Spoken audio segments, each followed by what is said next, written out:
Nous allons d'abord nous présenter. Notre collectif n'est pas né spontanément ces derniers jours.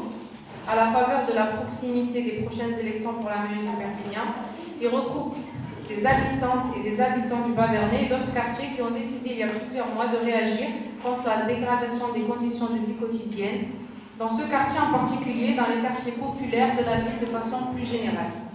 Ces habitantes et habitants se considèrent comme des citoyens perpignanais à part entière.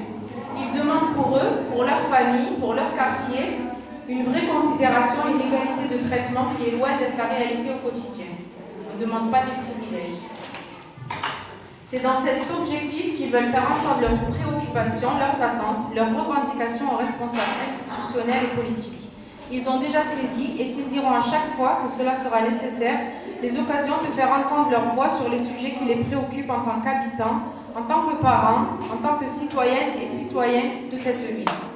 Le rendez-vous démocratique de l'élection municipale de mars prochain constitue pour le collectif une de ces occasions de nous faire entendre et de questionner celles et ceux qui aspirent à être nos représentants. Nous avons donc proposé de rencontrer successivement des représentants de toutes les listes qui se présentent au suffrage des Perpignanais en invitant sur les réseaux sociaux les habitants à participer à ces rencontres. Préalablement, nous avons réuni des habitants volontaires pour lister des questions principales qu'ils souhaitaient poser aux candidats. Cette liste de questions qui vous a été remise lors de votre entrée dans la salle a été envoyée au préalable aux différentes listes de candidats. Donc, pour que la rencontre d'aujourd'hui se déroule dans le meilleur esprit, nous en précisons maintenant les différentes étapes ainsi que les règles que nous ferons respecter en tant qu'animateurs de débat. Dans la première étape, pour laquelle nous nous donnons 40 minutes, nous allons demander aux candidats présents de répondre aux questions que le collectif a listées et dont ils ont eu connaissance au préalable. Durant cette étape, nous demandons au public de s'abstenir d'intervenir. Les animateurs se chargeront de rappeler les questions et de relancer éventuellement les interventions des candidats. L'objectif est d'obtenir de vraies réponses concrètes aux questions posées. Dans une deuxième étape, pour laquelle nous donnons 30 minutes, les personnes du public pourront poser des questions aux candidats complémentaires à celles déjà abordées. Nous insistons sur le fait que ces questions doivent être courtes, concrètes et ne pas évoquer de cas personnels. Enfin, dans une dernière étape de 10 minutes, nous laisserons les représentants des candidats conclure en nous donnant les grandes orientations de leur programme et en particulier les mesures qui concernent les quartiers populaires et leurs habitants. Voilà, je passe la parole à Zahira Naïch pour poser la première question.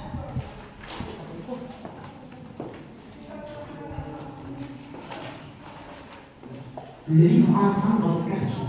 Des événements récents sont venus nous rappeler que les tensions importantes existent, qu'incivilité et violence font partie du quotidien de notre quartier.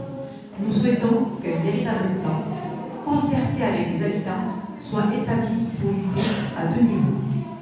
Des moyens de lutte directe contre la délinquance et les incivilités et des moyens ambitieux de prévention. Bonjour à toutes et à tous. Merci beaucoup pour cette invitation qui est vraiment intéressante de mettre ce débat des quartiers populaires au centre de cette question, des quartiers populaires au centre de cette campagne municipale. Parce que derrière les discours autour de la sécurité, on voulait en oublier qu'effectivement il y a des habitants, des habitantes des quartiers qui ont des problématiques spécifiques et à nous orienter uniquement sous un seul angle d'attaque par rapport à ça. C'est bon le son? Ça ne résonne pas trop? Oui, non, c'est bon comme ça. Alors, est-ce que je peux me permettre de prendre 5 minutes pour présenter notre liste avant de répondre à la première question? Donc notre liste, c'est une liste citoyenne, donc on l'a appelée, on a choisi le nom collectivement l'Alternative Perpignan écologique et solidaire. C'est une liste qui est issue d'une démarche de participation. On a été plusieurs militants associatifs désespérés de la situation à Perpignan, fin août, à lancer un appel large pour faire une plateforme de transformation démocratique, écologique, sociale et culturelle aussi, on en parlera, pour Perpignan et pour les municipales. Donc on a créé un groupe qu'on a appelé l'Assemblée citoyenne. On réunit tous les mois, on est aujourd'hui 300. Et de cette assemblée citoyenne, on a désigné nos têtes de liste. Donc Caroline Fong, pour moi-même, je suis tête de liste. J'ai été élue, désignée par cette assemblée.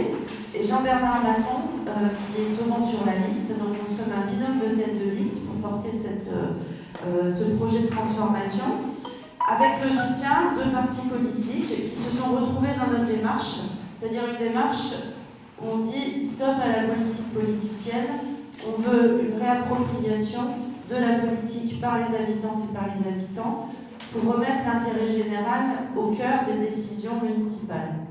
Donc c'est le sens de notre proposition et de notre programme.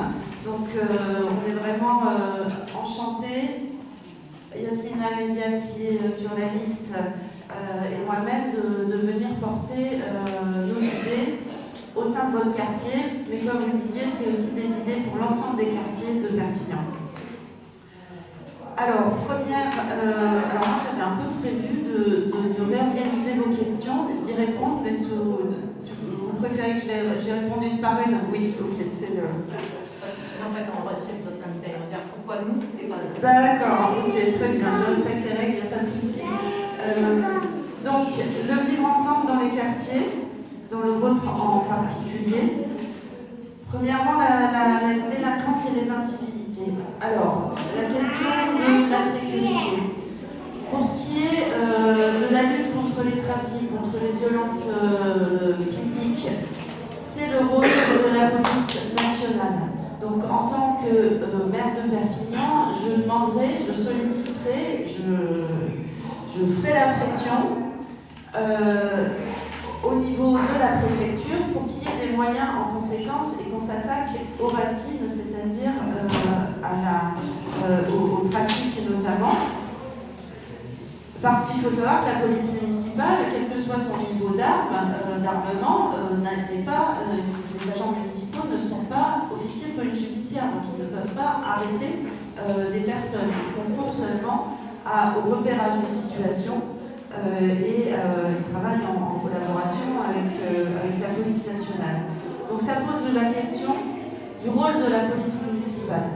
Pour nous, ça doit être un rôle d'abord en prévention, un rôle d'être présent dans les quartiers, de connaître l'ensemble de la communauté éducative, de la communauté associative, de faire le lien, de connaître les habitants, les jeunes, les adultes relais qui comptent pour pouvoir anticiper des situations de violence, pour pouvoir bien sûr intervenir de façon rapide, parce qu'on sait que quand on est dans un quartier populaire et qu'on appelle la police municipale, il se passe quelques dizaines de minutes entre l'appel et l'arrivée sur le terrain, quand ils viennent.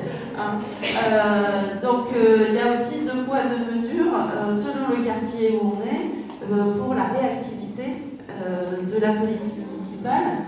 Et personnellement, moi j'habite en centre historique, en centre ancien depuis 15 ans. J'ai souvent appelé parce que voilà, il y avait une bagarre qui commençait ou quelqu'un qui sortait un couteau et puis on dit oui, je vois la caméra, pas de problème. Ah bon, d'accord, mais qu'est-ce qu'on fait? La caméra, ça suffit pas. Il faut une présence pour apaiser les tensions, faire retomber la tension et donc protéger les passants, les enfants, les familles qui se trouvent à proximité et qui auraient la mauvaise idée de passer à ce moment-là dans la rue. Donc vraiment une police municipale en prévention, une police municipale à l'écoute, réactive, à l'écoute aussi des victimes. Et tout ça, c'est de la formation.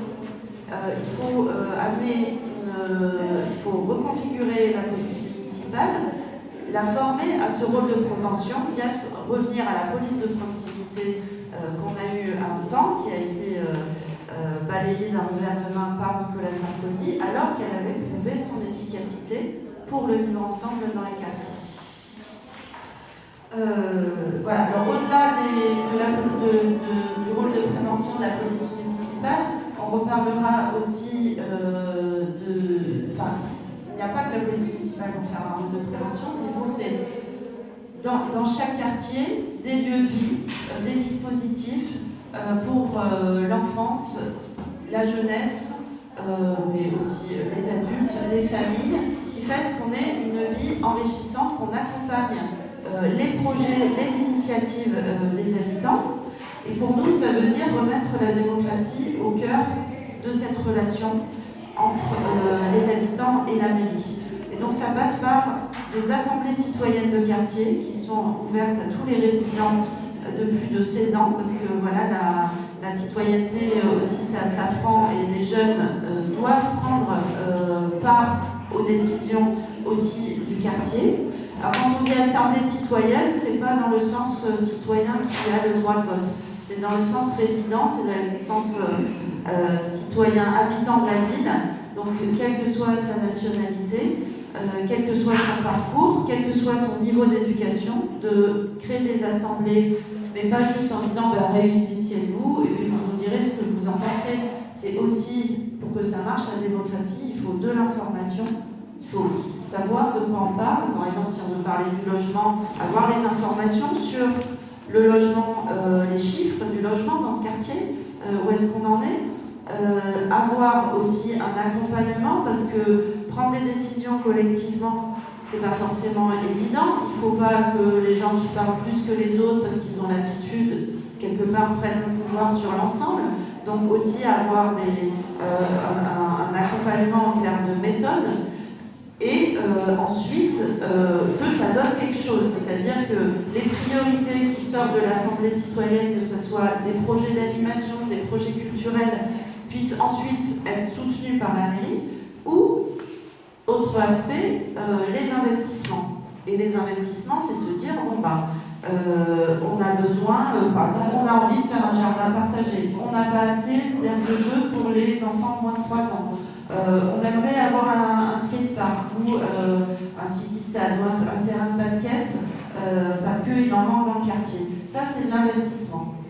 Ça veut dire qu'il faut faire que la ville mandate une entreprise pour réaliser le city-stade, etc., avec un cahier des charges, ça passe par l'appel d'offres. Et donc, ça veut dire, pour nous, comment on réalise cet investissement, c'est que l'Assemblée citoyenne de quartier, elle décide ses priorités, elle donne la feuille à la mairie, les techniciens disent voilà, ça se coûte à peu près tant. On a un budget dédié à chaque quartier, réparti équitablement sur les différents quartiers. On peut aller chercher des budgets complémentaires quand on est dans le quartier politique de la ville, ce qui est bien ici.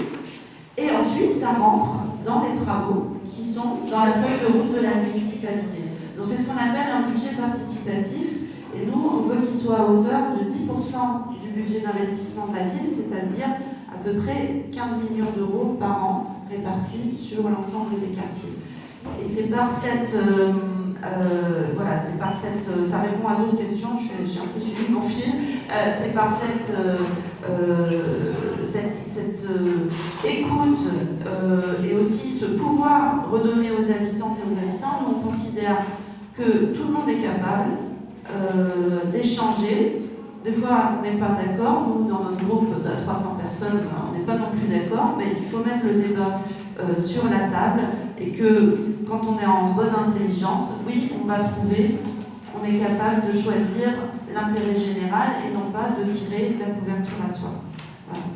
Alors là-dessus, je compléterai juste sur la place des femmes. Ce qu'on envisage, c'est que de cette assemblée de quartier, les délégués fassent le lien avec la mairie et notamment là où le maire de quartier, et que bien sûr dans tous les dispositifs de représentation, il y ait une parité qui soit respectée pour une place effective des femmes dans la citoyenneté, parce que nous sommes aussi une liste féministe.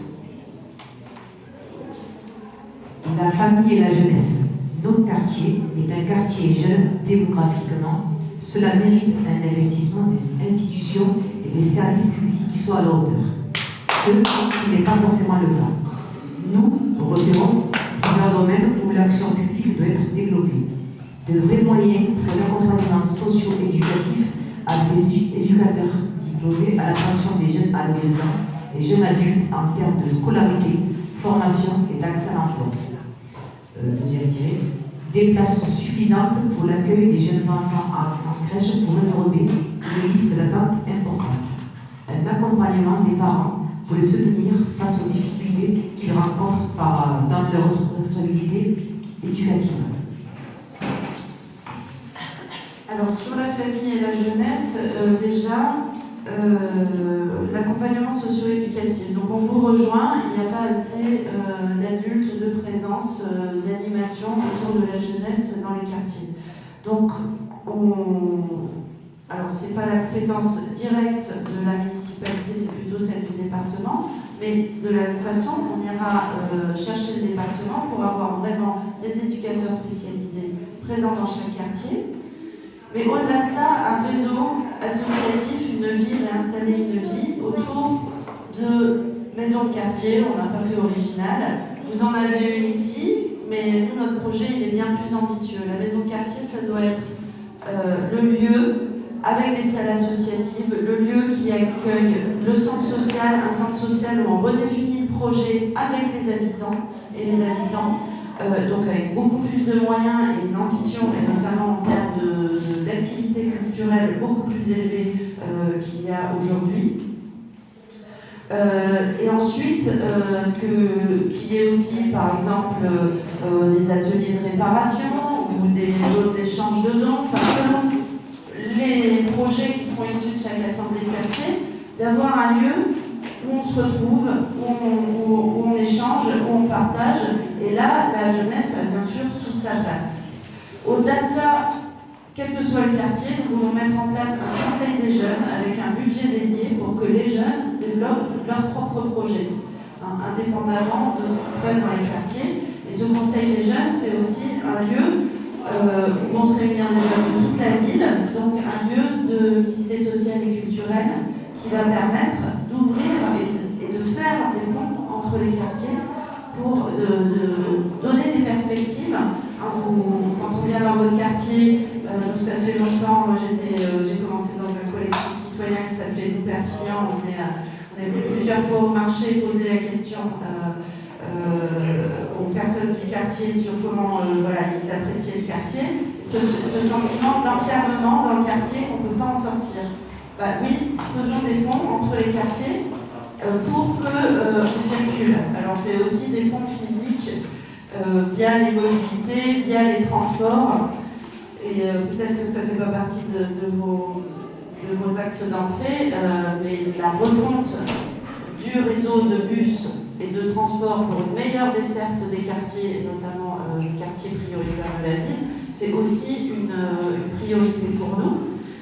Parce que le projet Ligne A, par exemple, il était question qu'il passe par le pont Arago, donc qu'il desserve et le quartier, la diagonale du Vernet, et qu'il desserve la cité Clodion. Et ben on l'a laissé avenue Joffre. Donc il faut, nous, on va rebasculer cette ligne comme elle était prévue pour qu'elle passe à l'entrée de votre quartier. Et ensuite, des navettes qui sont en circuit circulaire sur les quartiers rabattront sur cette ligne principale. Voilà, donc on veut, parce que accès à la mobilité, c'est accès aux loisirs, à la culture pour les jeunes, c'est aussi accès à la formation, c'est aussi accès aux services publics et bien sûr à l'emploi, parce que la mobilité peut être un frein à l'emploi. Donc accompagnement socio-éducatif, effectivement.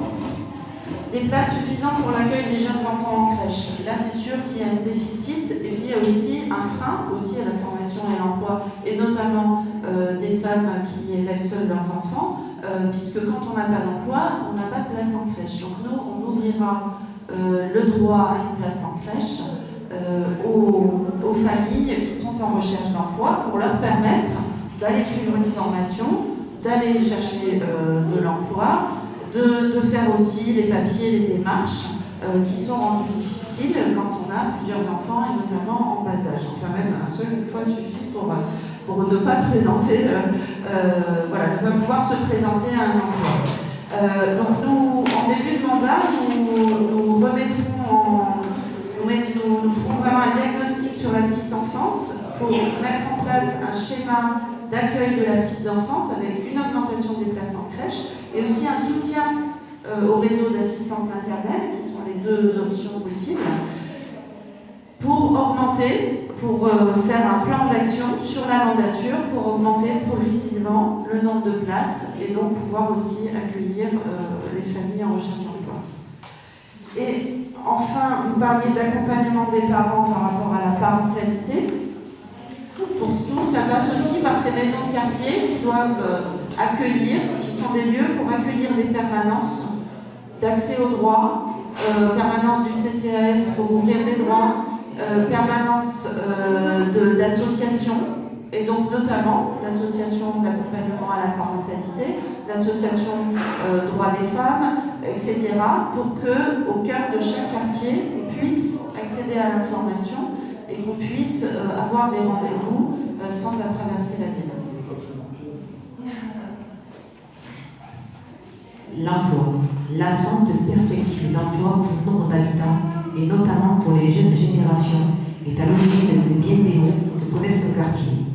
Même si ce n'est pas la compétence première de la mairie, il nous semble de sa responsabilité de coordonner les efforts publics et privés pour développer la formation, l'emploi, la création d'entreprises dans le quartier. Alors, tout à fait, on pense comme vous, c'est pas la compétence première de la mairie, mais la ville, par ses projets et par la mobilisation des partenaires, elle peut effectivement jouer sur l'emploi et elle doit jouer sur la formation et l'emploi. Alors déjà par ses politiques, c'est-à-dire politique de rénovation des bâtiments.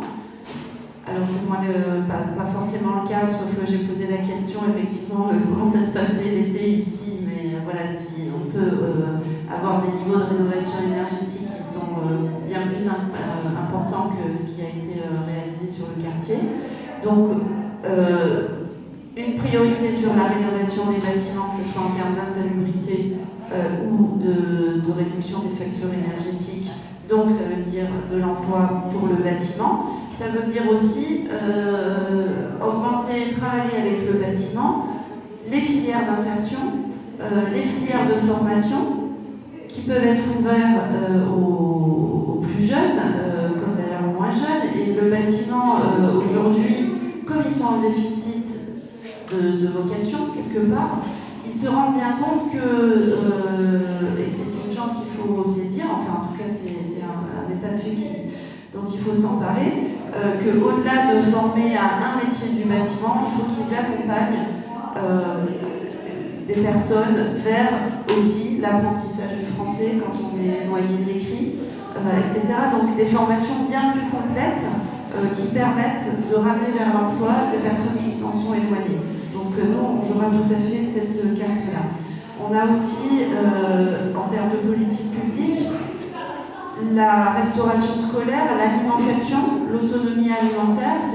Perpignan est une ville agricole, on sort du quartier, on est tout de suite sur les serres, et on exploite encore, il y a trop de friches. On peut en faire des sols on peut en faire de l'alimentation pour la ville. Il faut organiser pour la restauration scolaire à la fois plus d'installations d'agriculteurs, mais aussi des étapes de transformation des légumeries, pourquoi pas une filière de boulangerie, pour alimenter nos écoles avec une alimentation de qualité et derrière de l'emploi. Donc ça, on voit qu'il y a quelques leviers directement par rapport aux politiques qu'on veut mettre en place. Ensuite, sur la formation, ça c'est la compétence de la région.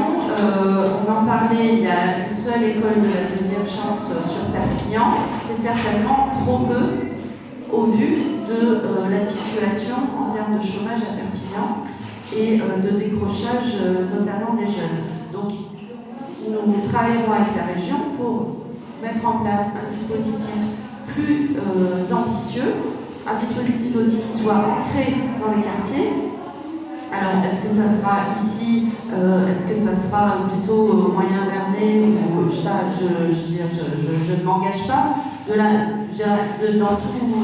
Sur tous les sujets, ce qui nous semble important, c'est d'abord de réunir les acteurs autour de la table, d'avoir un diagnostic partagé et de ne pas arriver en disant « moi, je sais ce qu'il faut, allez, j'ai une bonne idée, ça, on va le mettre là, et puis si vous n'êtes pas content, c'est comme ça ». Donc, c'est vraiment notre parti pris de se dire que d'abord, commençons par voir les besoins, par écouter les acteurs qui savent très souvent, parce qu'ils y ont réfléchi, parce qu'ils sont confrontés à la réalité, qui connaissent les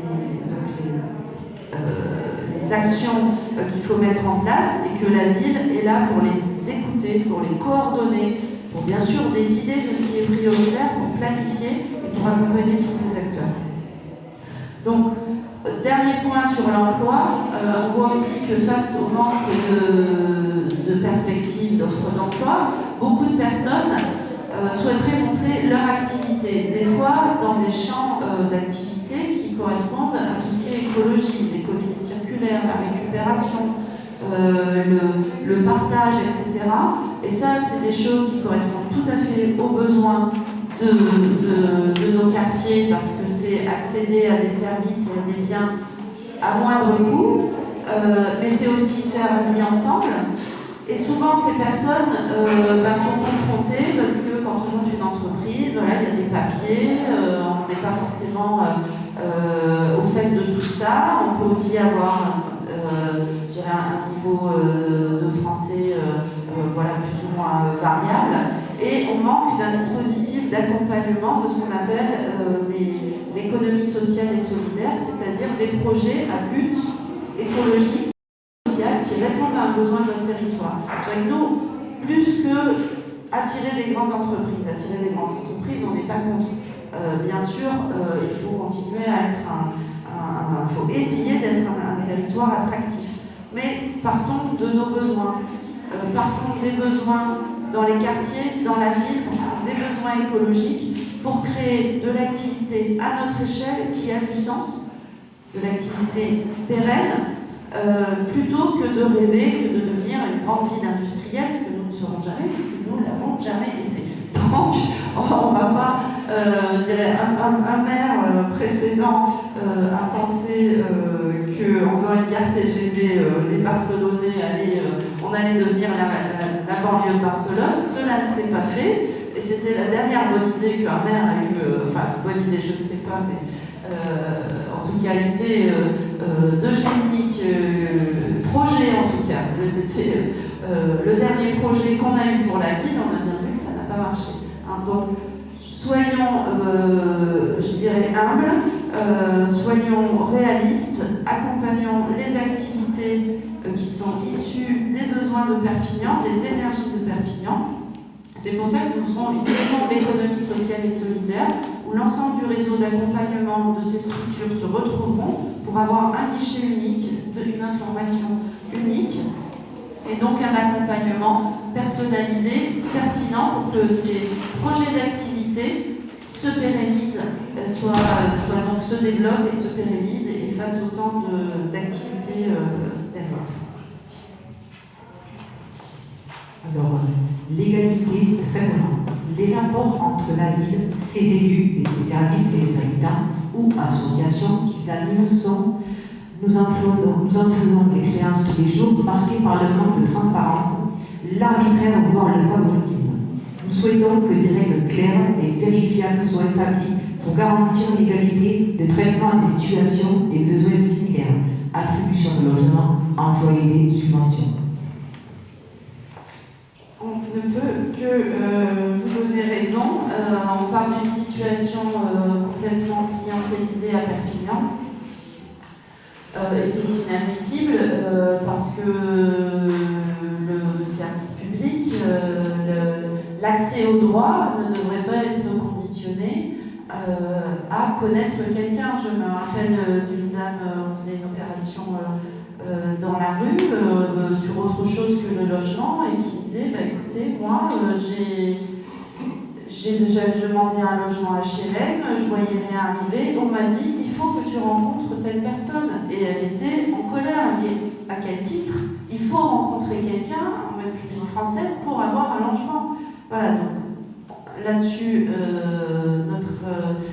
votre indignation, on la partage. On considère qu'il faut y avoir une transparence totale, que ce soit en termes d'attribution de subventions aux associations, ou bien sûr sur l'office HLM d'attribution des logements. Alors pour ce qui est des subventions par exemple aux associations, nous mettrons en place des commissions éthiques à l'intérieur de la mairie, que ce soit pour les marchés publics ou que ce soit pour les associations, avec des personnes de l'opposition, avec des élus de la majorité, mais majoritairement des élus de l'opposition, parce qu'il faut leur donner un pouvoir, c'est ça la démocratie. On est élu, mais on est rarement élu avec plus de la moitié des suffrages, enfin seulement au deuxième tour. Hein. Donc ça veut dire qu'on n'est pas un élu majoritaire. Si on se rappelle, Monsieur Pujol, il est notre maire actuel, mais au premier tour, il n'avait fait que, mince, je ne me rappelle plus, 19%. Donc après, on devient majoritaire. Ça veut dire qu'il faut laisser une place à l'opposition, mais pas seulement aux associations, aux représentants associatifs et à des habitants. Alors selon les dossiers, c'est intéressant d'avoir des habitants un peu titilleurs qui ont des expériences financières, par exemple de retraiter des impôts. Ça peut être intéressant qu'ils soient associés à des commissions éthiques autour des finances. Ça peut être aussi des habitants tirés au sort sur les listes électorales ou pour l'attribution des logements, tirés au sort sur la liste des locataires. C'est-à-dire, du coup, le tirage au sort, ça veut dire qu'il n'y a pas de copinage, c'est au hasard. Alors bien sûr, ces personnes-là, ensuite, il faut les accompagner, les former, pour qu'elles puissent comprendre, dans le cadre des commissions, par exemple, d'attribution, ce qui se passe, et qu'elles puissent faire contre-pouvoir et avoir un œil critique. Donc aujourd'hui, on a une commission d'attribution de l'Office du logement présidée par la vice-présidente de l'Office HLM, avec 4 autres personnes, donc un seul représentant des locataires, et qui traite 3500 demandes par an. Donc comment voulez-vous qu'une seule personne ait une vision critique sur 3500 dossiers? Donc c'est bien que c'est traité à part, et ça explique la situation dans les quartiers où par leur politique de peuplement, comme ça s'appelle, on a concentré l'ultra-social dans l'ultra-social et que donc on a créé des ghettos.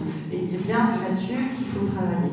Donc ça, c'est toutes ces commissions, on les mettra en place et on s'inscrit dans les propositions d'une association nationale qui s'appelle Anticorps pour lutte contre la corruption dans le monde politique. Donc vous pouvez les retrouver sur leur site internet. Donc ils ont 30 propositions pour des communes plus éthiques que nous prenons à notre compte et que nous mettrons en place une fois l'année. La participation citoyenne. Solliciter notre point de vue ou accepter de répondre à nos questions une fois de temps en temps ne nous satisfait pas. C'est la prise en compte de façon régulière de nos avis, points de vue et positions que nous souhaitons de même que nous souhaitons être informés des suites données aux promesses et engagements pris. Un dispositif unique de participation citoyenne doit impérativement être mis en place pour qu'un Parlement compte. Alors, du coup, je reviens au début de mon intervention. J'ai spoilé la dernière question au démarrage. Nous, bien sûr, le sens de notre liste, c'est vraiment ça. C'est de remettre les habitantes et les habitants au centre, de remettre l'intérêt général au centre des politiques de la ville et au-delà de la communauté urbaine qui est liée. Donc ça passe par ces assemblées citoyennes de quartier que j'ai évoquées au démarrage, donc ouvertes à tous. On peut aussi, mobiliser, parce qu'on sait qu'on part de loin dans la ville d'une façon générale, pas seulement dans les quartiers populaires, mais on part de loin, on est justement dans une ville clientélisée, donc il faut redonner confiance sur la participation, on ne va pas se faire avoir. Nous, c'est notre démarche pendant la campagne, c'est par notre pratique interne au sein de notre groupe, de notre collectif et maintenant de notre liste qui a été déposée, c'est de redonner confiance dans ce processus démocratique qui quand même existe.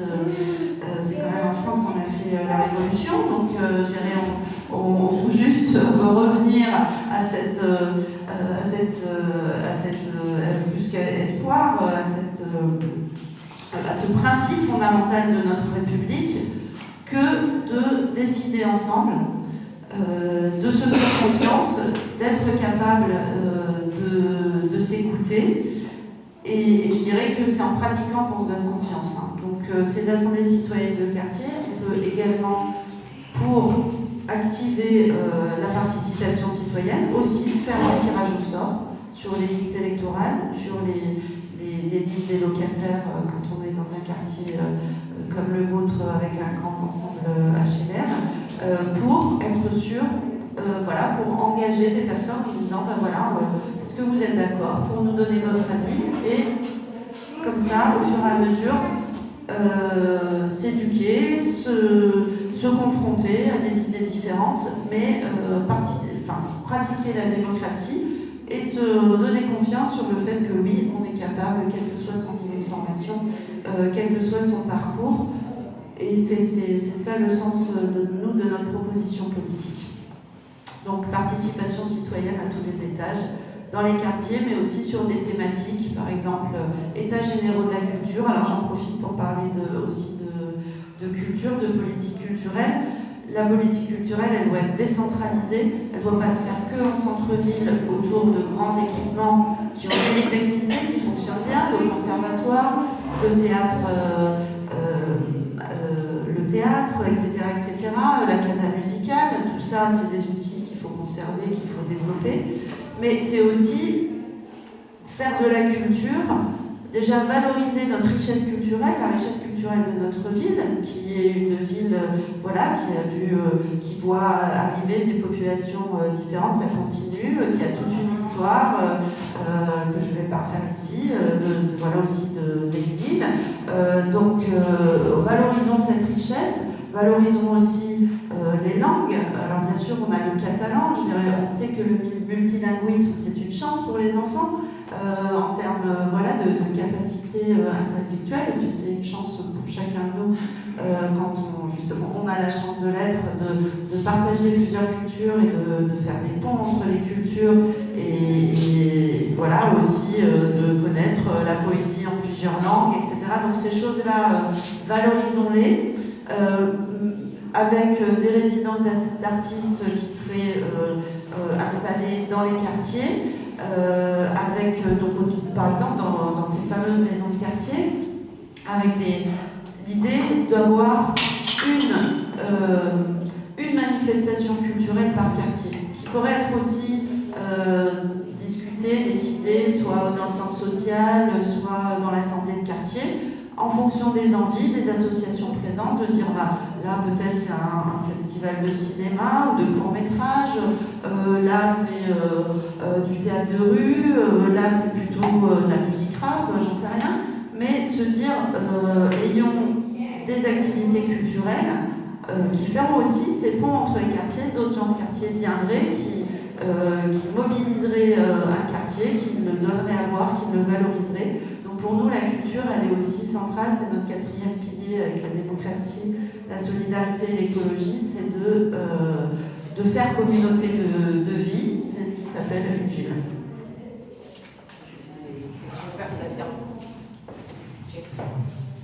Non, je n'ai pas besoin, je parle fort. Après, je pense que ça va pas trop fort. C'est vrai, je vais essayer de parler doucement dans le micro alors. Bonjour, je suis bénévole au cœur d'une association qui vient en aide aux familles dans la précarité ainsi qu'aux SDF de Perpignan.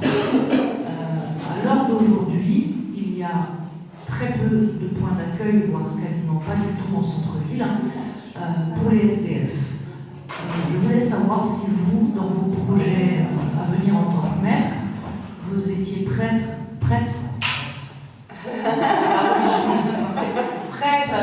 à proposer des structures d'accueil où à l'intérieur, une personne SDF pourrait se doucher, se reposer, avoir du personnel de santé qui pourrait soigner des blessures.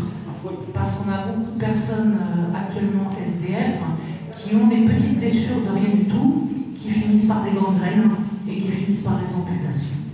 Donc voilà, ils ne veulent pas aller à l'hôpital parce qu'ils ont peur d'être hospitalisés. Donc ça manque terriblement et je voulais savoir ce que vous proposiez. Alors bien sûr, l'extrême précarité dans notre ville, c'est une problématique vraiment importante. Donc nous développerons les structures d'accueil, voilà, effectivement, accès à l'hygiène, accès au repos, accès à la santé. Alors sur la santé, donc avant de parler de la santé, déjà ces structures d'accueil aujourd'hui, elles sont généralement associatives, donc elles dépendent de financement. Elles sont aussi pour les accueils de jour, les accueils de nuit qui existent, voilà, justement, elles sont limitées en termes d'horaire, en termes de capacité, de place. Donc il s'agit de la même façon avec les financeurs qu'on doit mettre autour de la table, de dire Perpignan, c'est prioritaire, on a besoin que vous nous aidiez pour développer, pour soutenir un réseau associatif. Et là, la ville peut bien sûr jouer un rôle sur les mises à disposition de locaux. Alors, la ville a énormément de bâtis. Des locaux dans tous les sens. Vous voyez, moi j'étais quand même passée quelques fois, mais cette salle, par exemple, je ne la connaissais pas. On en a un peu partout dans le quartier, donc on commencera par faire un diagnostic, un état des lieux de tous ces locaux, dont un certain nombre sont vides, alors peut-être parce qu'il y a des projets sous le coude, mais et qu'est-ce qu'on en fait? Et en face, on a des besoins. On a des besoins comme celui que vous évoquiez. Par exemple, les bains-douches, l'accès de Place Carola n'est même plus actif, je crois. Donc, il est fermé. Donc, du coup, voilà. On a des bâtiments, on a des besoins, on a des financeurs qu'il faut aller chercher parce que, bien sûr, on peut faire des choses avec le budget actuel. On peut déjà réorienter pas mal de dépenses parce qu'on a beaucoup de dépenses en haut et on a très peu de dépenses pour les lignes de solidarité.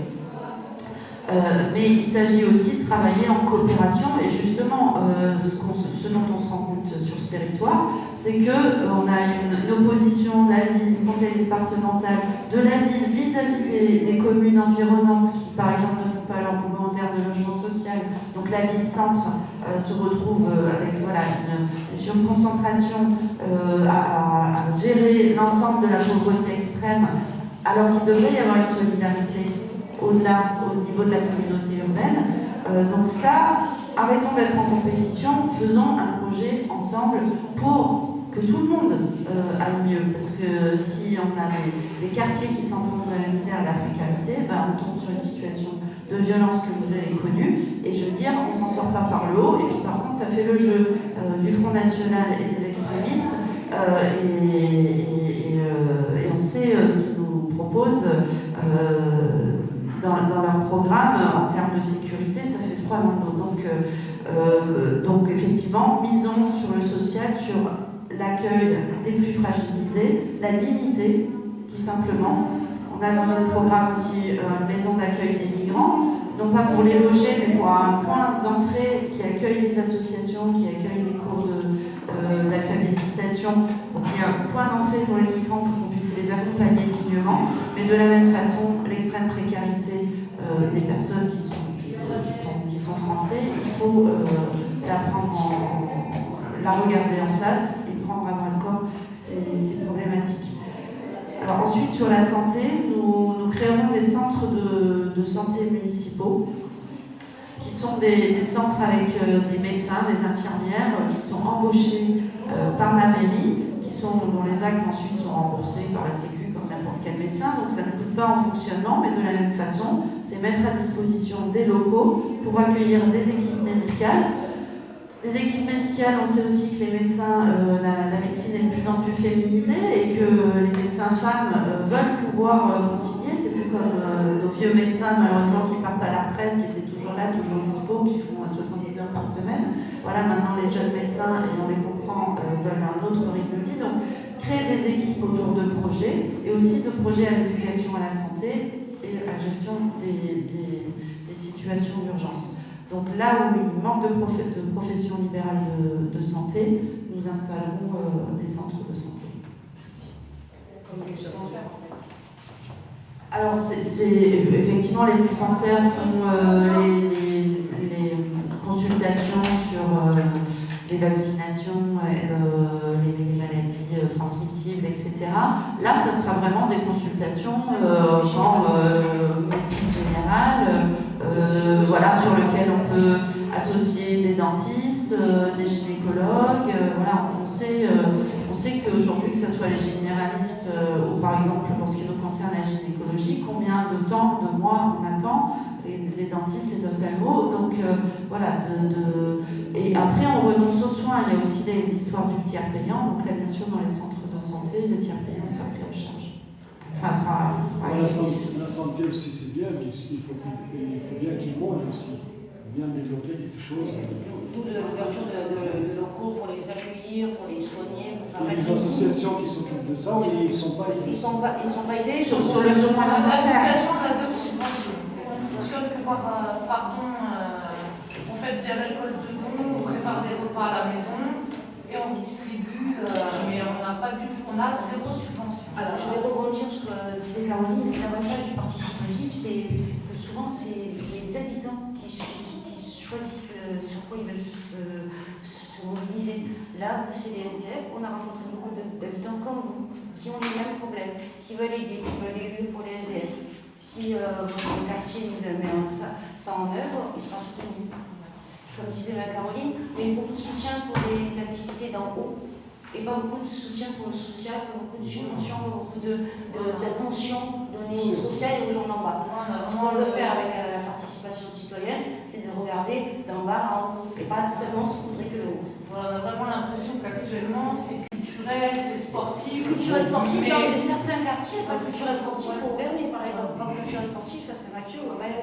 Voilà. C'est que pour certains quartiers, comme je disais, en haut. Donc on arrête de se coudrer en haut et on commence déjà par. Ou alors des présidents d'associations qui connaissent telle personne dans la mairie et C'est pour la région aussi. C'est pour la région, pour l'emploi, pour nos jeunes qui ont envie de s'occuper de gens qui sont plus défavorisés, pour les emplois, pour les éducateurs spécialisés.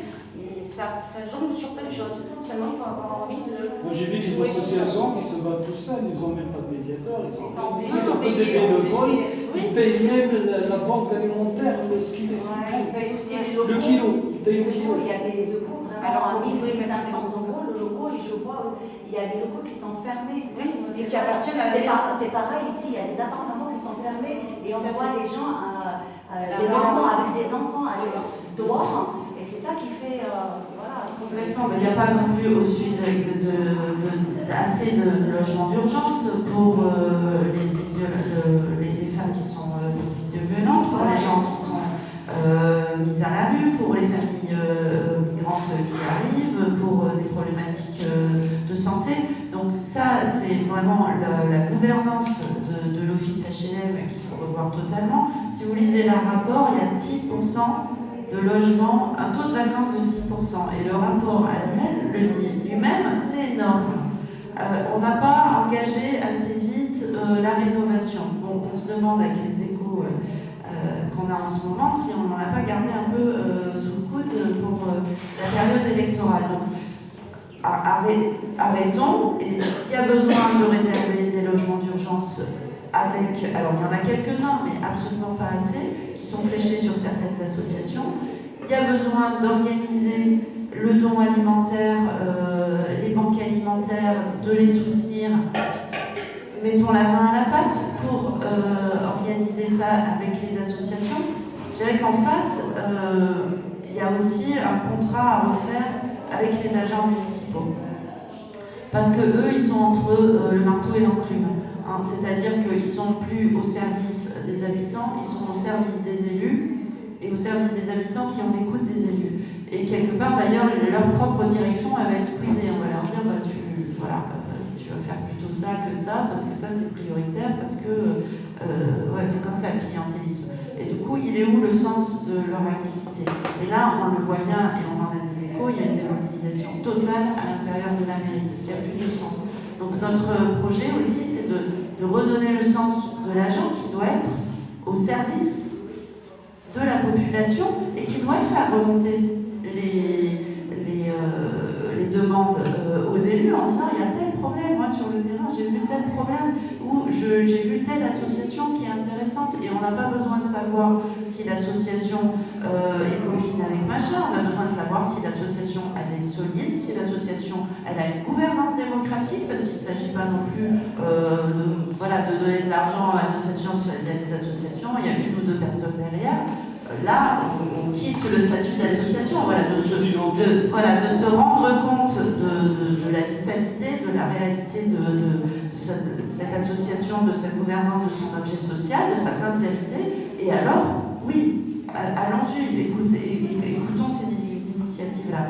Et de refaire ce trio entre les habitants, les agents et les élus. Les agents sont là pour appliquer des politiques municipales qui sont définies, qui sont programmées, mais qui sont aussi là pour être à l'écoute des habitants et à faire remonter. Donc ces fameuses assemblées de quartier qu'on va mettre en place, c'est aussi en lien avec des agents référents par quartier, parce qu'on sait très bien, alors on n'a pas parlé des écoles, mais on sait très bien que quand on veut un truc à la mairie de Perpignan, il faut rentrer par 10 portes d'entrée pour arriver au bon bureau, si on y arrive. Et ça, les directrices et les directeurs de l'école nous l'ont dit. Si vous avez une poignée cassée, il faut appeler 10 fois pour qu'elle soit réparée. Pendant 3 ans. Pendant 3 ans. Vous avez eu le cas avec le fameux mur de l'école qui n'était pas assez haut et que vous demandiez de... Voilà. Non, on est au service des habitants, on est au service des directrices et des directeurs d'école qui ont des établissements à gérer et qui ont d'autres priorités que la poignée cassée, que de passer du temps avec ça. La priorité, c'est qu'ils passent du temps sur leur projet éducatif, c'est qu'ils passent du temps pour nos enfants. Donc, on a un gros boulot dans cette mairie que de remettre du lien, remettre du sens, remettre de l'organisation pour que les agents, et je pense que grande partie en sont en demande de ça, soit au service des habitants, soit là pour le service public. Un agent municipal, ça fait partie de sa déontologie. Pourquoi il est dans le public plutôt que dans le privé? Parce qu'il est au service de l'intérêt général et des habitants. Et donc c'est fondamentalement pour lui, c'est un ressort de son investissement. Donc remettons ça au centre et je pense qu'on aura déjà, avec le même budget, on rendra des services beaucoup plus importants sans forcément dépenser plus. Et les agents seront plus heureux parce qu'aujourd'hui, on a un taux d'absentéisme et de maladie absolument incroyable à l'intérieur de la municipalité. Moi, j'ai une question à poser pour savoir en ce moment, sur la mairie de Perpignan, a été mis en place pour les candidats 2 repas. Un repas dit normal et un repas dit de substitution. Végétarien. Pas substitution. Il s'appelle substitution. Mais ils veulent dire qu'ils disent végétarien. En fait, voilà, moi je suis contre d'imposer aux enfants de manger un repas classique ou des légumes. Parce que ça, franchement, sur le terme, c'est dégueulasse. Ils mangent que des légumes. Il y a aussi le fait en fait, que quand on impose à un enfant de manger de la viande qu'il ne mange pas, ça cause quoi? Du gaspillage alimentaire. Ce qu'on pourrait justement redistribuer au SDF. Autre chose aussi, la différence de prix. Le prix même entre un repas classique et un repas végétarien. Il y a quoi aussi? Discrimination. Il y a l'aberration du petit qui va manger végétarien parce que ses parents l'ont mis végétarien, mais qui le pauvre ne pourra pas manger le poisson et la maille ses doigts ou le poisson salé. C'est ça. Vous faites, j'ai mon fils a fait ça, j'ai demandé, je ne connaissais pas encore Caroline il y a 3 ans, j'ai fait une lettre à la mairie, il m'a dit que j'étais une réactionnaire, monsieur le maire. Parce que j'ai demandé est-ce que mon fils mange des œufs, du poisson, il ne mange pas de viande. Et il a dit que c'était à cause, je répète, j'ai dû en sommeil quelque part, le recrudescence des musulmans dans la restauration scolaire fait qu'il y a beaucoup de gâchis de viande. Voilà ce qu'il m'a répondu. Donc, le fait d'avoir des cantines avec de l'agriculture correcte, avec du travailleur qui sont formés, etc., une municipalité aguerrie et formée anti-discrimination, anti-femme, ça fera du bien quand même. Ça fera vraiment beaucoup. Je suis tout à fait d'accord aussi. Bon, alors sur la restauration scolaire, alors on a parlé d'emploi, mais il faut aussi parler de pouvoir d'achat en fait. C'est-à-dire qu'à ressources équivalentes, les tarifs des services publics de la mairie peuvent être vus. On sait très bien que c'est le tarif social a plus augmenté que le tarif normal. Donc bien sûr, on reprendra la tarification sociale qui peut être aussi de la restauration scolaire, beaucoup plus progressive selon plusieurs paliers de quotient familial que juste 1-2. Voilà. Donc sur les menus, donc déjà le principe de base c'est d'avoir le même menu pour tout le monde. Un menu de qualité avec des produits bio et locaux. Donc ça va se faire progressivement, mais parce qu'il faut monter les filières derrière. Mais même en attendant que ça soit 100% bio et local, on peut travailler sur les menus, on peut avoir beaucoup plus de légumineuses, de céréales. Enfin, quand on va manger dans un bon resto végétarien, on ressort, on n'a pas faim. Donc il y a aussi une éducation qui peut être faite. Donc notre idée, c'est plutôt d'avoir un menu unique avec 1 ou 2 jours végétariens, mais c'est pas végétalien, c'est-à-dire il peut y avoir quand même des protéines animales. Et puis par rapport aux familles qui ne veulent pas que les enfants mangent de porc, d'avoir un menu, un plat de substitution le jour où il y a, parce que finalement, il n'y a que ces jours-là qu'il y a une problématique. Ce qui se passe dans les collèges à Perpignan, Tout à fait. ma fille elle mange au collège à la cantine Marcel Pagnol, mais elle ne mange pas de viande. Elle a chaque fois soit de l'œuf, soit du poisson. À chaque fois, On a tous tous grandi comme ça, on a tous grandi avec un poisson ou un œuf à la place de L'autre problématique, c'est que c'est un marché, c'est Elior. Donc quand vous avez un cahier des charges d'un marché, vous ne changez pas comme ça, il y a la liaison froide, ils sont, ça arrive en barquette. Donc en fait, c'est beaucoup plus compliqué d'être souple, puisque on a une boîte privée qui est là pour faire des bénéfices sur la restauration scolaire, qui a son propre système, et une fois que le cahier des charges est établi, paf, donc comment a été négocié ce cahier des charges? Alors il se trouve que la fin de la délégation de service public, c'est 2023. Donc nous, on veut remunicipaliser la restauration scolaire et remettre des cantines centrales municipales. Du coup, on va pouvoir maîtriser. Alors tout ça, non. Alors ça, c'est des contrats. non, mais on peut changer les menus avec Elior, mais 2023, il faut bien 3 ans pour remonter des cantines centrales, pour préparer tout ce qui est... la fin des contrats, il sera le temps de voir. C'est un grand... On va leur donner des directives, on va leur avoir Voilà, donc renégocier les tarifs, enfin ça c'est une grille, de toute façon c'est ce que la mairie choisit de récupérer par rapport à ce que ça lui coûte, ce que lui coûte le contrat. Donc ça, la mairie a la main dessus, les tarifs.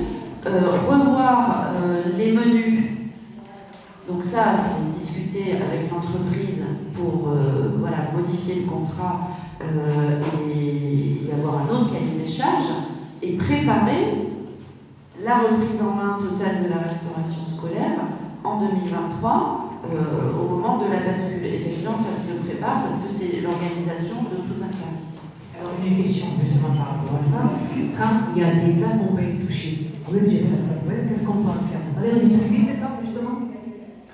Alors, il y a des problématiques sur le don alimentaire, il y a des problématiques d'hygiène. Il faut qu'ils soient, une fois qu'ils ont été réchauffés, servis, la réglementation, et s'il y avait un problème de contamination, on le comprend, interdit de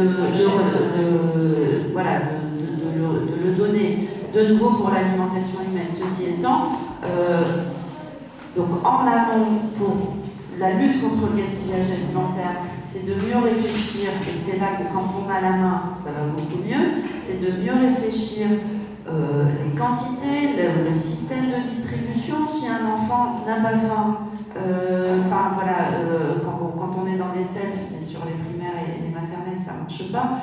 Mais c'est ce qu'ils font au collège, c'est-à-dire qu'ils ont une ration moyenne. Et puis les enfants se servent plus ou moins. Mais ils peuvent même se resservir. Oui, voilà, ils peuvent même se resservir. Mais voilà, on n'est pas sur du tout rien, ou sur maternelle et primaire, souvent il en reste beaucoup dans l'assiette. Donc réfléchir sur les rations, réfléchir sur tout le système de logistique pour aller vers moins de gaspillage alimentaire. Déjà que ça nous choque moins, et puis c'est bon pour l'écologie, c'est bon pour tout. Et puis pour ce qui reste, on peut avoir le tri des biodéchets, ça se fait dans plein d'activités, et une collecte spécifique aux déchets organiques issus de la restauration scolaire qui alimente des filières de traitement dédiées avec lesquelles on peut faire de l'énergie. Voilà, donc on a aussi tout un pan, là ça peut être associé, restauration scolaire, valorisation des biodéchets. L'idée c'est de gâcher moins. Et qu'il y a par contre sur un point de restauration sur les cantines centrales qu'on aurait remis en place, si là il y a des restes qui sont restés au frigo, là oui il peut y avoir don alimentaire, choses non distribuées ou on a trop fait, ou je sais pas, où il y a des biens en garde, ou une sortie scolaire qu'on n'avait pas anticipée, bref, là oui, mais c'est vrai que dès que ça a été distribué, en termes d'hygiène, on ne peut pas récupérer. Pour revenir sur la cantine, est-ce que vous êtes pour la cantine pour tous? Moi, actuellement, je veux le dire, il y a des mamans, des parents, et c'est pas bien, parce que c'est illégal, qui font des faux contrats de travail, qui présentent à la mairie pour pouvoir accès à la cantine. Alors, c'est vrai. De la même façon que pour les crèches, on est sur la même démarche sur la restauration scolaire. Quand on est en charge d'emploi, quand on va à une formation, voilà le nombre d'exemples qu'on a, que ce soit pour la restauration, pour la pause de midi, pour la crèche et les garderies, de femmes. Moi j'ai une voisine, elle a commencé l'école de la deuxième chance, elle n'a jamais trouvé de stage parce que ça ne correspondait pas. Les horaires, soit c'était du commerce et vente et du coup c'était jusqu'à 19h, soit c'était à Saint-Charles et elle n'avait pas les bus pour y aller. Voilà, et puis elle pouvait bien sûr pas revenir entre midi et 2 pour s'occuper de ses gamins. Donc c'est un vrai frein, et d'abord aux familles mono, aux femmes qui élèvent seules leurs enfants. Et donc là-dessus, c'est clair, et ça sera d'ailleurs une priorité que de ces familles monoparentales, avoir accès à la restauration scolaire et avoir accès à la crèche quand on a un projet de formation, quand on est dans une recherche d'emploi, parce que sinon on est coincé et on reste, et on reste à la place. C'est pas ça qu'on veut pour les habitants de Perpignan. Alors moi j'ai une question, c'est plus pour savoir en fait, Mélanie, M. Macron a voté une loi disant en fait que dans le quartier prioritaire, vous allez mettre des repas à la cantine à 1 € et donner un petit déjeuner à tout le monde. Si je dis, il faut savoir que la région Occitanie est une des 5 régions pilotes. Moi je pose la question, je ne suis pas de réponse. Vous me l'apprenez, donc on ira regarder ça, donc c'est eux qui payent la différence entre le 1 € et le prix du repas. Bon, voilà, on se renseignera plus avant. Parce qu'il y a des maires qui ont pris l'initiative de mettre les cantines à 1 € pour aider les familles qui sont dans les difficultés. L'État paye la différence. Après, dans ces villes-là, ça a bien marché, et Macron s'est engagé à aider les autres villes s'ils voulaient faire appliquer la loi après, voilà. Ouais, ils n'ont pas eu l'information. Ils n'ont pas eu l'information. Comme quoi, quand tu es présidente associative, a plus d'informations. Non, je suis seulement il habite en tête. A plus d'informations, bien renseigné, mais c'est sûr que, comme le bus à 1 € ou la restauration scolaire à 1 €, c'est symboliquement participe. Ça peut se faire, et j'en reviens. Voilà. Si par exemple, excusez-moi, je vous ai coupé, Oui, par c'est exemple, on faisait des cantines sur place avec des cuisinières et tout. Et les produits d'ici. Je suis sûr que ça tombera à l'eau, même nous ici. Si on va envoyer les gens ici à un salaire vraiment SMIC, par exemple, il y a beaucoup qui veulent travailler.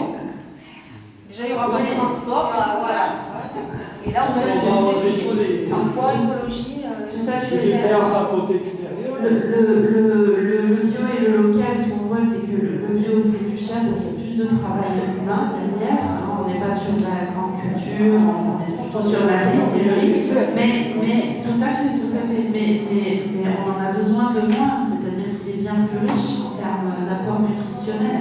Donc n'importe quel cuistot voit.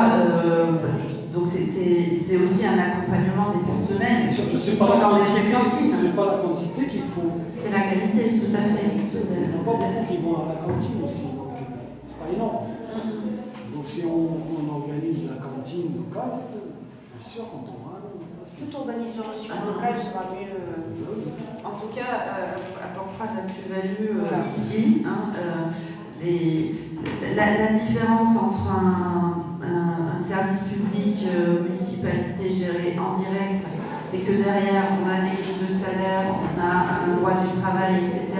Et que, non pas que l'ensemble des entreprises privées font ça, mais voilà, sur des entreprises privées, on peut avoir, et c'est ce qu'on voit sur le périscolaire, etc., c'est que quand on passe par un marché, quelle est l'obsession de Jean-Marc Pujol? Faire des économies. Donc, il privatise là où il y avait des agents municipaux, ils partent à la retraite, il ne les remplace pas, et à la place, il fait des marchés, soit avec des associations d'éducation populaire pour tout ce qui est périscolaire, soit avec des entreprises privées pour ce qui est la restauration. Et puis, il dit ça coûte moins cher le privé. Mais derrière le privé, il y a des emplois précarisés, il y a des gens, et ça influence sur la qualité pédagogique. C'est-à-dire les gens qui encadrent la pause du midi, qui font les garderies soir et matin, ça tourne parce que c'est des gens qui ont des contrats à 10-15 heures au SMIC. Dès qu'ils ont trouvé quelque chose de mieux, ils s'en vont. Et puis ils ne sont pas forcément formés, ils ne sont pas forcément hyper non plus branchés éducation. Ils ont pris ça pour un petit boulot. Quand on a des postes précarisés comme ça, eh ben, on n'a pas la qualité de relation éducative qu'on attend de personnel qui encadre nos enfants. Donc, remunicipaliser ou en tout cas faire des contrats, parce que les associations d'éducation populaire ont leur place à jouer, elles ont une expérience, par exemple sur les centres de loisirs, mais des contrats à la hauteur du service qu'elles ont, pour que derrière les gens ne soient pas précarisés, non plus en termes d'emploi. Donc voilà, c'est de donner les moyens. Se donner les moyens en tant que ville directement, et quand on fait appel à des prestataires, quand on fait appel à des réseaux sociaux, donner des moyens pour que derrière il n'y ait pas une précarisation de l'emploi et donc aussi un service rendu de mauvaise qualité. Donc de la même façon, sur les transports, on mettra en place un service social, la gratuité certains jours, notamment pour pouvoir redynamiser le centre-ville, pouvoir se balader en centre-ville le samedi et remettre à niveau le réseau de transport en commun, la circulation à Perpignan avec des parkings relais et puis qui font que les gens qui viennent de l'extérieur de Perpignan puissent laisser leur voiture, ne pas encombrer la ville et donc du coup que la ville soit respirable, soit agréable, on retrouve un cœur de ville vivant mais bien sûr desservir les quartiers. Et une fois qu'on aura fait ça, on ira vers la gratuité totale, parce qu'en fait on sait que rendre gratuit quand on n'a pas le service, si on met 50 minutes pour faire Calais Perpignan, si on a une voiture, on ne prend pas le bus, on prend sa voiture, parce qu'on a besoin que de 10 minutes. Donc quand il y aura un service, alors la gratuité c'est encore c'est rendre du pouvoir d'achat, mais c'est aussi encore une incitation supplémentaire en disant c'est vraiment, vraiment moins cher que votre voiture. Donc prenez le bus. J'ai juste une question. Oui, excusez-moi. Je reviens sur ce que vous avez dit tout à l'heure par deux fois. ce n'est pas la compétence de la mairie, c'est le département, ce n'est pas la compétence de la mairie, c'est la région. Je ne vous cache pas que ce genre de réponse, ça ne nous va plus. Hein. On a eu l'expérience avec l'école quand on demandait, voilà, comme vous avez dit, des poignées de bord, des choses comme ça. Non, ce n'est pas notre compétence. Madame de Russie, ce n'est pas la compétence de la PM. Nous souhaitons un maire qui soit engagé. Je l'ai vu, ça se passe dans notre ville. Il y a des maires qui sont prêts jusqu'à investir leur propre argent. Alors, je ne vous demande pas d'investir votre propre argent. Elle a déjà fait, c'est pas la peine. Mais elle a déjà investi son propre argent, monsieur. Je vois vraiment dans notre ville où il y a des maires qui sont investis pour leur ville, pour leur quartier, parce qu'ils en font une priorité. Et tant que ce ne sera pas une priorité pour eux, je pense que ça ne marchera jamais. Alors, pour rejeter la faute. Alors, je ne rejette pas la faute et je suis bien consciente qu'on est dans la ville de c'est pas possible, c'est trop cher, c'est pas nous, c'est pas les mentalités ne sont pas prêtes, d'accord. Et c'est bien pour ça que moi qui n'ai jamais été dans un parti politique, je me suis engagée dans cette aventure, que je porte ce projet, que je me suis présentée devant une assemblée, parce qu'en tant que militante associative, j'en ai ras-le-bol qu'on me réponde ça. Et donc je pense que comme vous, je me suis dit, mais en fait, si on le faisait nous-mêmes, si on se donnait la possibilité de faire nous-mêmes, on aurait beaucoup plus d'énergie pour aller chercher l'argent où il est. Alors il y a deux choses. Pour la poignée d'école, c'est la compétence directe de la ville. Donc là, il n'y a pas photo. Pour les moyens donnés à l'école, y compris pédagogiques, on a un budget par enfant de 48 € par an et par enfant, avec lequel les instituts achètent le matériel au début. Normalement, sur la maternelle et la primaire, on est sur un principe de gratuité des fournitures scolaires. Ça ne suffit pas. Donc après, on demande aux parents de rajouter 5, 10, 15 € selon les quartiers pour la caisse de l'école. Ben, nous, on va doubler, on va passer à 100 € par an et par enfant. Et ça veut dire qu'on double la ligne budgétaire, mais comme je vous le disais, oui, sur la famille, il n'y a rien, sur le logement, il n'y a rien. Donc les mairies ont une clause de compétence générale, c'est-à-dire que quelque part, elles peuvent s'occuper de tout, si elles le décident. On peut s'occuper de tout, mais ne disons pas que la moitié de l'histoire. Il faut aussi aller chercher l'argent là où il est, c'est-à-dire qu'il faut mettre autour de la table les gens qui ont la compétence et lui dire nous, on veut travailler là-dessus, et nous, on va amener des billes, mais vous allez compléter. Montons un projet ensemble, parce que si on fait tout seul, alors là, oui, il va y avoir beaucoup plus de choix budgétaires à faire, parce qu'il y a tellement de choses à faire dans cette ville. Voilà, donc le sens de mon propos n'était pas de dire on va se décharger de la responsabilité, mais plutôt de se dire qu'on aura l'énergie, et je dirais la niaque, d'aller chercher les institutions, les autres communes, les autres collectivités qui ont des compétences directes par rapport à ce qui nous intéresse, pour les mettre en place à Perpignan.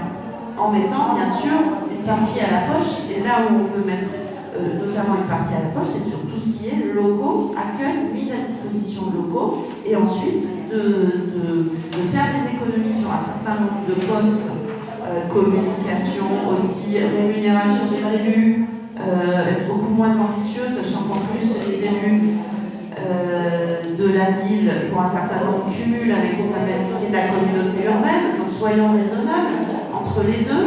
Est-ce que c'est normal qu'on gagne 6 000 € je crois même qu'il est à 16 000, notre maire, par mois avec le cumul des deux postes? Donc, faisons des économies là où elles sont pour pouvoir investir sur le logement, sur la famille, sur l'animation. Et donc, c'est pas du tout le sens de notre propos de dire on va se décharger de notre responsabilité par rapport aux urgences locales. Il faut avoir la niaque d'aller défendre son projet. Et comme vous le disiez, il y a des maires qui le font et qui le font très bien, donc il n'y a pas de fatalité là-dessus. Bonjour madame. Bonjour. Allez, oui. Non, c'est pour la caméra. C'est pour saluer la caméra. Bonjour madame. J'ai une question à vous poser. J'ai vu votre programme, qui est très bien. L'écologie, c'est ce qu'il nous faut de notre temps. Mais je ne veux pas des seniors.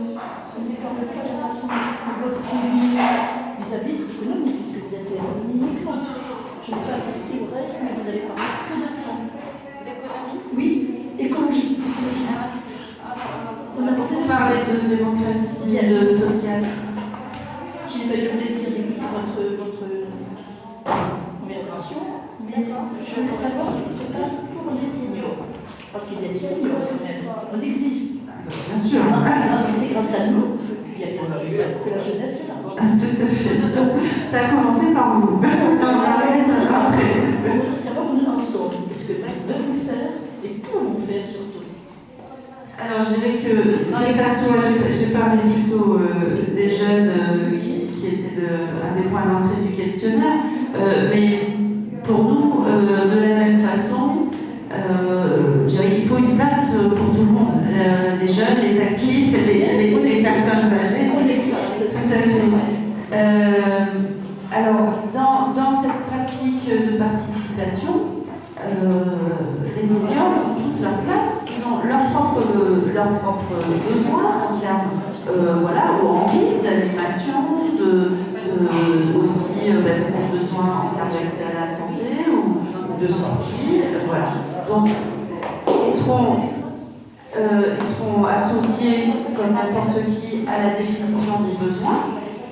Dans chaque quartier, on a ensuite la question de la mobilité. Donc on a la mobilité et l'aménagement de l'espace public. On nous dit souvent, je vais au centre-ville et sur le trajet, où est-ce que je m'assois pour me poser? Ou l'autre jour, sur le débat organisé par le CES 66, une dame disait et où est-ce que je vais faire? Où est-ce que je vais aux toilettes quand je me balade à Perpignan? Voilà.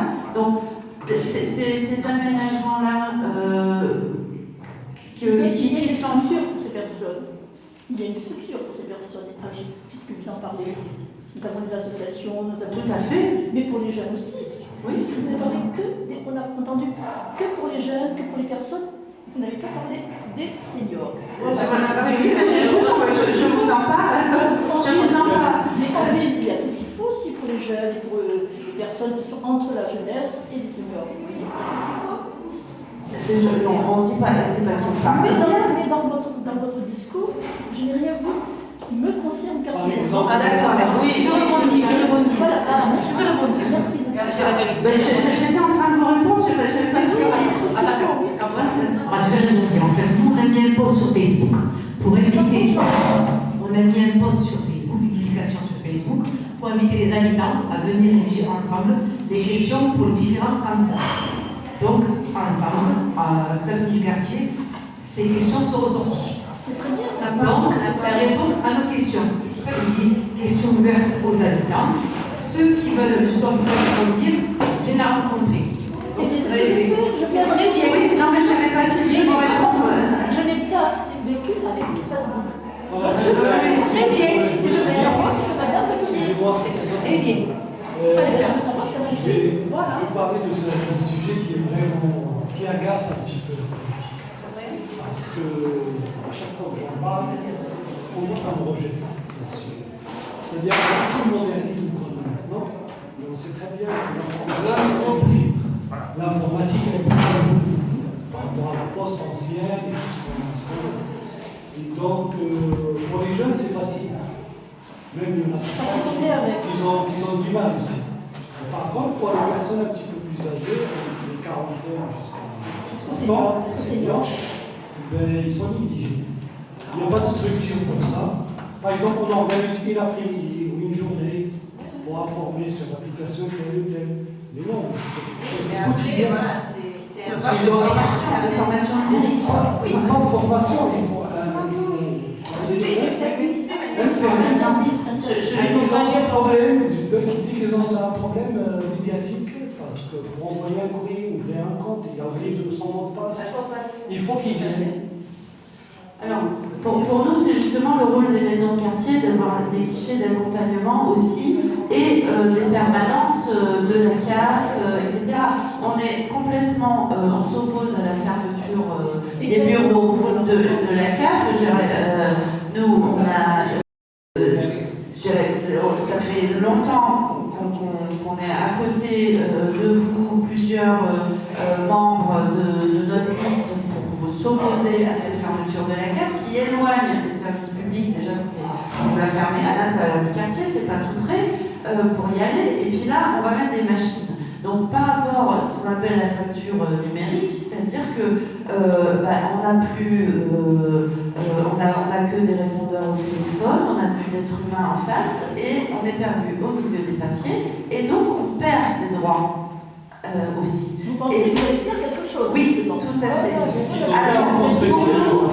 ont dit au Conseil général dernièrement. Ils ont organisé Imagine, ils ont des 14e engagements, donc on va faire un quartier numérique, mais on ne voit rien de là.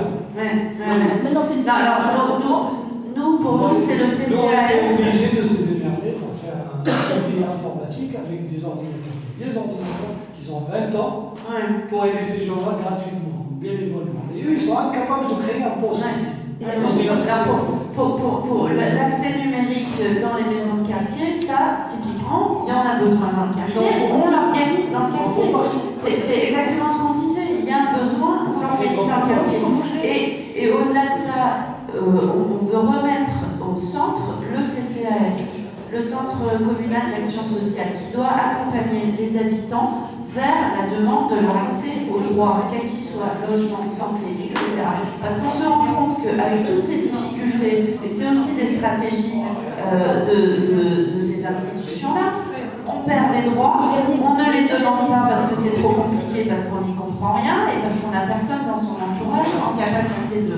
Donc pour nous, le CCAS il doit être central. Et justement, dans les maisons de quartier, il peut y avoir une permanence du CCAS pour accompagner les personnes sur leur ouverture de droits. Et une fois que les personnes ont ouvert leurs droits, alors nous étudierons un revenu de solidarité universelle, qui est une démarche qui a déjà été mise en place dans une ville en France, qui permet de compléter jusqu'au seuil de pauvreté, qu'on soit un retraité avec le minimum vieillesse, qu'on soit un actif précaire, qu'on ait un boulot mais qui ne nous permette pas d'atteindre le seuil de pauvreté, ou qu'on soit au chômage ou au RSA.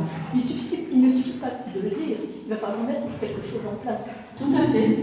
Mais ça, c'est de personne ne fait rien. Il faudrait qu'à la mairie, il y ait quelque chose de solide, de concret. Nous espérons bien y être et faire des choses concrètes. Oui, voilà. Les jeunes qui débutent, les personnes du milieu. Et puis, je finis par parler de l'intergénérationnel. Donc, ça peut être sur justement des projets de logement, y compris de l'office, de mêler un réseau d'assistantes maternelles au rez-de-chaussée, des familles et des résidences, des appartements plutôt réservés aux personnes âgées, d'avoir cette mixité aussi générationnelle qui fait que c'est agréable pour les personnes âgées de ne pas être confrontées à l'isolement. Et puis c'est aussi important cette transmission entre l'ensemble des générations, de se côtoyer, on a tout à y gagner. Donc ces projets d'habitat participatif intergénérationnel, nous les appuierons. Donc vous voyez que la liste est longue et qu'il faut commencer résolument, mais remise en place du CCAS, des maisons de quartier pour accueillir les activés, y compris les activités seniors. Je veux dire, tout le monde à sa place. Heureusement que nous avons des personnes bénévoles, justement. Souvent retraités. Si quand même rémunérer quelque chose, parce que c'est pas possible, on ne peut pas être bénévole tout le temps, s'occuper des autres et ne pas avoir de retour. Il faut donner des retours importants. Pas d'encouragement de l'embauche dans les associations. Voilà, exactement. Voilà. C'est-à-dire que si c'est pas strictement, je dirais, si une association développe une activité qui justifie d'avoir des salariés, plusieurs salariés, voilà ce qu'il faut alors ça veut dire qu'elle doit avoir une visibilité financière par rapport à des financements. Les démarches sont très très difficiles. Tout à fait. Et donc il faut accompagner. Mais ça peut être le rôle aussi s'agit d'un centre social, c'est-à-dire un centre social, qu'est-ce que c'est? C'est une réunion entre des associations et des habitants en disant quel est le projet pour le quartier en termes d'animation socio-culturelle. Et si là, on voit une association qui porte un projet, par exemple, atelier informatique. Ça peut être d'accompagner sur des services civiques. Et ça aussi, c'est intéressant. On a cette passer par ceci, cela. Même des fois, ils donnent la commande à la préfecture, qui n'a rien à voir avec les problématiques du quartier. Il faut passer par la préfecture. Écoutez, c'est pas logique, ça. Tout à fait, c'est pas logique. C'est pas logique. C'est pas logique. C'est pas logique. Il faut une équipe de la mairie, ça marche comme ça maintenant. Pour qu'on puisse sentir qu'on est soutenu. C'est le sens de notre proposition. Exactement. C'est de l'écoute, de la codécision, de la participation et les décisions, surtout des décisions. Surtout des décisions et aller jusqu'au bout. Bien sûr, Pas simplement le dire, on va le faire. Il n'y a pas de Oui, non, mais comme je le disais à madame, si je suis là aujourd'hui et que je vous raconte un peu ma propre histoire, et Yasmina Améziane qui est sur ma liste et qui est avec moi, on n'a jamais fait de politique jusqu'à ces élections municipales. Si on s'engage, c'est qu'on en a marre comme vous. On est effaré de la situation. Voilà. Tout à fait. Moi, j'ai été dans une association de quartier, on nous mettait des bâtons dans les roues pour l'animation qu'on faisait par an avec les écoles. Pour une fois, c'était autour de la place Cassagne. On faisait quelque chose un après-midi sur la place Cassagne. Il y avait une année sur l'autre, ils nous trouvaient un nouveau papier qu'il fallait sortir pour avoir l'autorisation. C'était toujours au dernier moment et on avait toujours peur de laisser tomber les écoles avec lesquelles on avait travaillé. Et après, j'ai été dans une association qui défend le vélo. Je dirais, on faisait des propositions, on voyait des techniciens, oui, ça va le faire. Et puis après, on n'a plus de nouvelles. Voilà. Oui, tout à fait. Et c'est pour ça que je suis là, parce que face à ce mépris, nous, on considère qu'il faut justement reprendre le pouvoir sur notre mairie et installer des contre-pouvoirs, c'est-à-dire aussi, on reviendra le voir chaque année, installer des contre-pouvoirs en même temps que prendre le pouvoir. Parce que si on ne s'installe pas des contre-pouvoirs, alors ça dérive. Et donc, voilà. Pourquoi ça n'a pas été fait? Pourquoi ça n'a pas été fait jusqu'à maintenant? Ah ben vous demanderez à M. Pujol quand il va venir. Je n'ai pas répondu à la place de M. Pujol. Non, je vous remercie. Nous, on voulait juste vous dire. Le 2 mars. Oui, pour les commerces dans les quartiers. Alors, le 2 mars. Les commerces dans les quartiers. Les commerces dans les quartiers. Alors, on les enlève. Les commerces dans les quartiers, pour nous, il y a deux choses. Il y a le fait déjà. Donc, notre proposition là-dessus, c'est déjà ces créations de ces maisons de quartier, c'est des lieux de vie, donc c'est des lieux de passage. Donc, ça peut devenir des lieux de commerce, parce que le commerçant, il n'a pas une place vide en face de lui, il a un lieu où ça passe, les jeunes passent, les moins jeunes passent, etc. Et puis, il y a le deuxième aspect, c'est favoriser l'implantation, accompagner l'implantation, ça peut passer par avoir des investissements. Et des personnes qui voudraient ouvrir des commerces dans les quartiers, notamment prioritaires de la ville, ils n'ont peut-être pas forcément beaucoup de moyens derrière eux. Les loyers sur les loyers de l'office. Non, c'est privé ici. C'est privé, c'est la mairie qui encaisse. Non, là apparemment C'est privé, non, c'est pas privé. Alors, quand on a des loyers, des commerces vacants, on peut mettre une taxe. On a l'avantage aussi, quand on ouvre un commerce en quartier prioritaire de la ville, d'être, de ne pas avoir à payer la CFE pendant pendant 3 ans, ce qui est le premier, voilà, ce qui est une aide qui dure que 3 ans. Mais comme je le disais tout à l'heure par rapport à l'emploi et à l'activité, il faut aussi accompagner ces porteurs de projets sur l'investissement. Et là, on peut aller chercher de l'investissement, y compris de l'investissement local. C'est-à-dire faire des circuits courts de l'argent, comme on fait des circuits courts alimentaires. Parce qu'il y a de l'épargne dans cette ville et de cet département.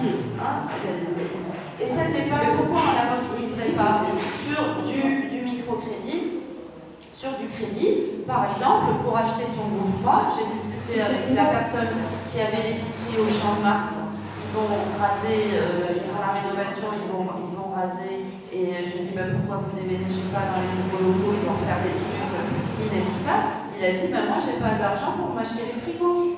Pour m'acheter des frigos neufs, parce que là-bas, ça va être clean, donc on va me demander d'être hyper aux normes, et j'ai pas l'argent pour. Donc accompagnons, alors c'est pas la mairie qui va faire des prêts, ça on n'a pas le droit, mais accompagnons les structures qui sont en capacité d'aller chercher des prêts et d'accompagner ces personnes pour avoir des prêts, même des petits prêts, mais qui débloquent, voilà, et qui les aident à s'installer. Aider les gens, on n'est pas tout le temps être assisté, c'est bien beau, oui d'accord, mais on a quand même un élan à faire, il faut faire quelque chose. Bien sûr, il s'agit de soutenir les initiatives.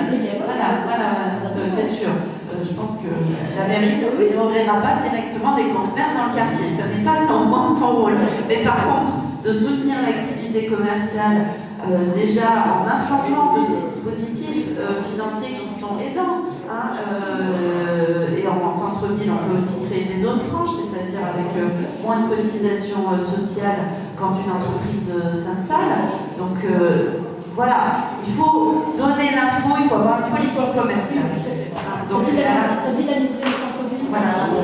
Est-ce qu'il y a d'autres questions? On va conclure. Oui, bon, allez, conclure. Je crois que c'était... Je vous en prie, merci à vous.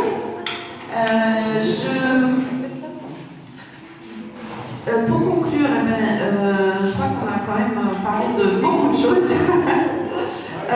Et effectivement, voilà, je vais rappeler vraiment le sens de notre démarche, une démarche citoyenne en rupture avec des propositions politiques d'étiquette. Je vais la tester avec vous, j'ai trouvé ça l'autre jour. J'ai dit personnellement, on n'a rien à gagner, on a plutôt là à perdre un petit peu de notre santé parce qu'on est à fond dans la campagne et qu'on n'est pas les professionnels. Donc, on tire sur la corde parce que c'est une campagne, mais une campagne vraiment qui est très mobilisante et qui nous apporte beaucoup. Mais je dirais que collectivement, oui, on a tout à gagner et on n'a absolument rien à perdre parce qu'on parle d'une situation très très dégradée et qu'il faut un renouvellement de cette municipalité, vraiment dans le fond, sur le pilier démocratique. Et si on gagne ça, alors le reste va suivre, parce qu'on a tout à fait confiance sur les habitantes et les habitants pour choisir la voie de l'intérêt général et non pas des intérêts particuliers, et en finir avec le clientélisme. Voilà. Merci beaucoup pour votre invitation. C'est qu'il y aura un point tous les ans. Oui, on viendra devant les événements tous les ans pour rendre compte de l'avancement de notre programme.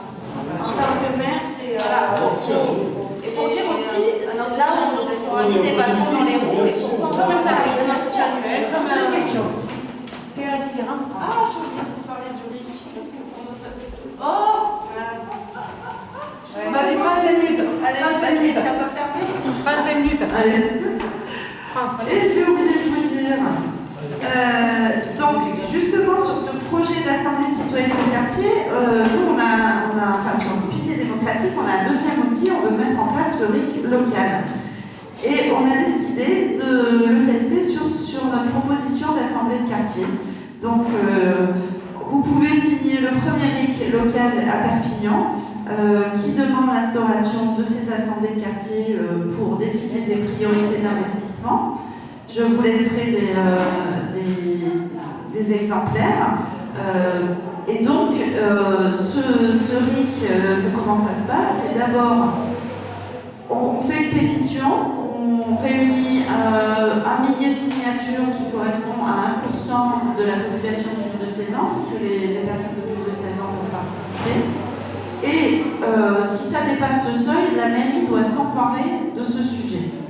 Donc nous essayons là de recueillir 1000 signatures. Il y a une pétition en ligne, on fait en plus une version papier, pour dire discutons de ce projet d'assemblée citoyenne, que ce soit nous à la mairie ou quelqu'un d'autre. Et puis, si la municipalité ne veut pas prendre en compte ce qui est issu de la pétition, alors elle organise un référendum, une consultation citoyenne sur le sujet qui est posé sur la table, avec la mise à disposition des places pour avoir de débat. C'est-à-dire, c'est pas oui ou non, c'est prendre le temps que les porteurs de la pétition fassent connaître leur idée et fassent campagne quelque part pour leur idée. Et si c'est majoritaire, alors la mairie s'engage à le mettre en place. Voilà, donc vous pourrez, je vous laisse ça, si vous souhaitez soutenir cette proposition d'Assemblée citoyenne de quartier. Merci.